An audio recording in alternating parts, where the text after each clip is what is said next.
మార్చి 8 అంతర్జాతీయ మహిళా దినోత్సవం. మన దేశంలో మాత్రమే కాదు, ప్రపంచంలో అన్ని దేశాలు, అన్ని జాతులు, అన్ని కులాలు, అన్ని మతాలు జరుపుకునేటటువంటి ఒక విస్తారమైనటువంటి మహోన్నతమైనటువంటి మహిళా దినోత్సవం మాత్రమే కాదు, ఇది ఒక దీక్షా దినం కూడా. ఓ మగువ, నీకు సలాం. ఆమె కూడా ఒక లాలన పాలన, ఆమె ఒక బాధ్యత బంధం, ఆమె ఓ సహనం గమనం.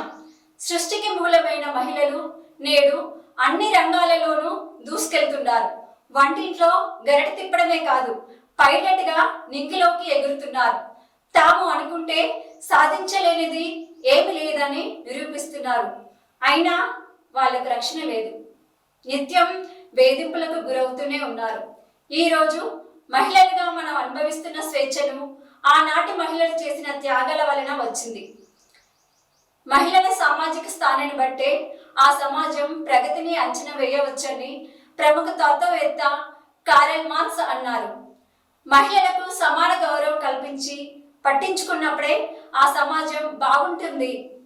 దీనిని దృష్టిలో పెట్టుకొని ప్రభుత్వాలు కూడా మహిళల ప్రగతికి పెద్దపీట వేస్తున్నారు.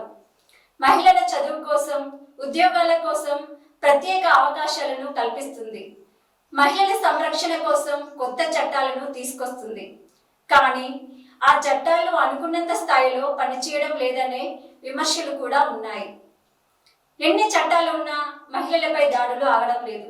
కనీసం ఈ సంవత్సరం నుండి అయినా మహిళలపై అత్యాచారాలు జరగొద్దని, మహిళల హత్యలు, మహిళలపై వేధింపులు జరగకూడదని, మహిళలు ఆత్మహత్యలు చేసుకోకూడదని, ఒక మహిళ కానీ ఒక అమ్మాయి కానీ బయటికి వెళ్ళేటప్పుడు జాగ్రత్త అని చెప్పే అవకాశం రాకుండా ఉండాలని కోరుకుంటూ మరోసారి అందరికీ అంతర్జాతీయ మహిళా దినోత్సవ శుభాకాంక్షలు తెలుపుచున్నాము.